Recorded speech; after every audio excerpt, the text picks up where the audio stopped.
Okay, so now that we've spoken a little bit about the obligations of employees, a little bit about rights and obligations, and certainly the concept of greed, I think the other thing we have to look at in terms of the employee's connection to the company are conflicts of interest. So that's what I want to talk about today. The employee, in many ways, is like a gatekeeper to the company.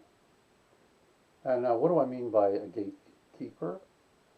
He can allow untruths to enter the company. He can allow fraud and deception to emanate from the company. So he kind of stands there in his connection to the company, allowing those things to enter or not. And he's responsible, he or she is responsible for what comes out of the company and what goes in their capacity. So if you're a salesperson and you're selling a product, you are the gatekeeper regarding the truth about the features and the benefits of that product, about the warranties, about all of the terms and conditions that are involved, and about what the support can be. You are that gatekeeper. Now, that role is not strictly spelled out in most employment contracts. Usually what is spelled out in the employment contract is the nature of the job that's involved and what those parameters might be. And then in a general way, they may have some ethical boundaries, but most often they are not included in the employment contract. So the gatekeeping function really transcends the employment contract and centers on the person. Now, some jobs have more important gatekeeping functions than other jobs. I gave you the example of a salesperson. So the gatekeeping function there is pretty minimal. But what about a stockbroker or a real estate agent or a doctor or a scientist? So now when they're communicating with their clients or with the outside world, or whatever the nature of their communication is, now there's a much more profound importance to that communication. And there is a real potential for a conflict of interest, because perhaps following the law, if you're, let's say, an accountant or a lawyer, is ahead of your responsibility to do the best for your client. And I think we saw that very easily with Enron. The accountants for Enron, they have a code of behavior for the Accounting Association. They are responsible to the to that code of behavior and that code of ethics. And you lose your license if you violate it. And yet, in the case of Enron, the company was so large and the desire for profitability was so great that it was possible to collude with Arthur Andersen, the accountants, and get them to misstate the financial reporting for the company. That's an enormous violation of the gatekeeper function. You can see the same thing with COVID. As we went through that, doctors who've made an oath to help people to save their lives are being asked to participate in one side or another of a political agenda about getting vaccinations or wearing masks or whatever precautions are we required. And the lines between the politics and the profession became blurred. And as a result, there's a lot of research that has now said that many people have lost their faith in the medical profession.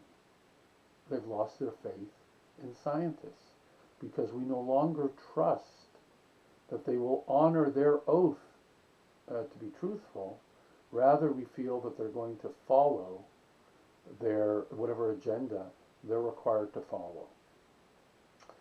So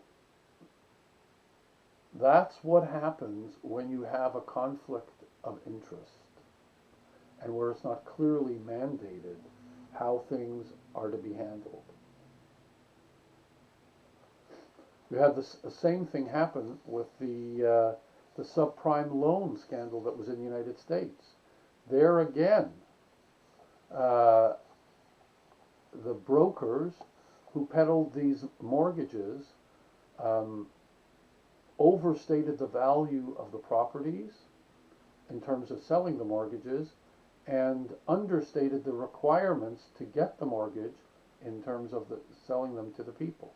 So the people who took the mortgages when they really couldn't afford it and then lost their properties, they lost out. And similarly, the people who invested in those mortgages, hoping that people would continue to pay them, they lost their investments. So again, that is a conflict of interest that we have to be aware of and understand what is the nature of the relationship between the gatekeeping function of an employee and the requirements or the agenda of the organization that they may or may not work for. Now, since we recognize that, look, every employee has a life outside of work, so the question is, when they come to the door, if they are ethical people, are they required to leave their ethics outside the front door and enter the business and now do exactly what the business wants them to do? Is that the nature of the relationship that we want? I can tell you that it's not. Because we want people to learn and to bring to the table an ethical, value-based connection to their jobs, to the organizations they work for. And if they feel that those organizations or jobs are challenging them, then perhaps it's not the healthiest place to work. So there are different ways, of course, of understanding what's the relationship then between the employee and the place that they're working, so that we can comprehend this conflict of interest. So one of the ways of understanding it is the employee is really an agent of the company. It's kind of like the master and the servant. So we could say, look, once you walk through the doors, you are required to do whatever I ask you to do. You're not acting on your behalf anymore. You're simply acting on behalf of the company. So if we tell you to lie and promise delivery dates that we can't meet, you're obligated to do that. You owe your loyalty, your trust, and your obedience to the company. That's how we normally would look at people that are not managers. But managerial employees, we say, okay, you have a little bit of flexibility. We'll allow you to kind of make decisions on the fly, but make sure your decisions are for the benefit of the organization.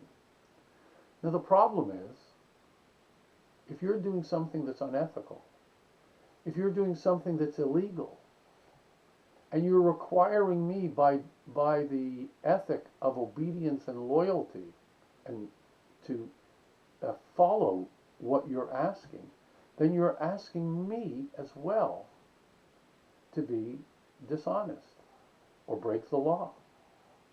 One of the most common scenarios that I get from students when I ask them to tell me about some ethical challenge that they've had is that they explain they've been working in a place and they notice that there are people stealing from the owner of the business, and the question that they have is, should I report these people?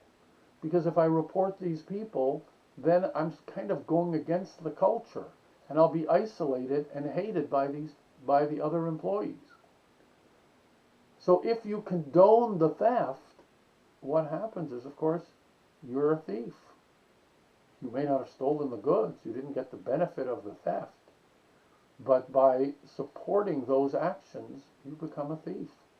And so it's no different if the actions are coming from another employee or whether they're coming from the management of the company. If the company has made a choice to pollute against the laws, they've chosen to pollute the environment, and you come to know that and you allow it to continue, you are equal to the polluter by association. And that is a challenge that we have to deal with as an organization when we're looking at the obligations of employees. And I would suggest to you that really what we want are to try to integrate within a certain scope the ethical values and standards of our employees as a part of their job, and perhaps have them call out activities that they feel are unethical or perhaps illegal to management, so that in error something isn't done that may end up coming back on the company. Berkshire Hathaway has a requirement that if anybody sees anything that's ethically wrong, you are immediately to report it directly to the CEO. Not going through the layers of management. Anything unethical, directly reported to the CEO.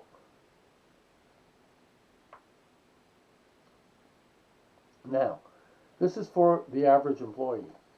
When you get to an employee that's a professional, such as a doctor or an accountant or a lawyer, and they're working inside the context of an organization, whether it's a hospital or a company. So now the professional requirements of that individual, the organization that he belongs to, will be very challenging if the company is violating those values, because his license and his ability to be the doctor or to be the accountant or to be the lawyer is dependent on him adhering to his professional ethics rather than adhering to the ethics of the company, which may be quite different.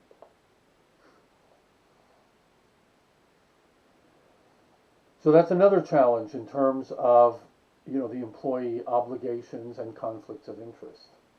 Now, we've been talking so far about regular employees and now professional employees. But what about employees that are managers? So now they're getting the responsibility of all the people that are reporting to them, in addition to the will and the desires of the company above them. And they've got to integrate those two concepts together. So clearly, the manager is going to be given a certain amount of discretion to be able to manage the employees. However, you can have real problems with this, and I'll tell you an interesting story. This goes back probably about 30 years ago.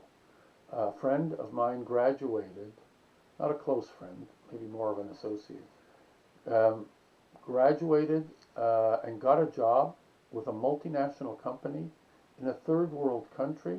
I'm not identifying companies or countries, to manage one of their factories.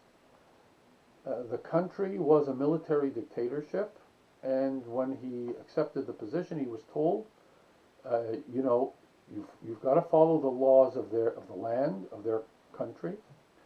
And one of the rules that they have, very strict, is that if there's any theft in the factory, because that's an issue in this country, it has to be reported immediately to the police. So of course he's not there less than a week.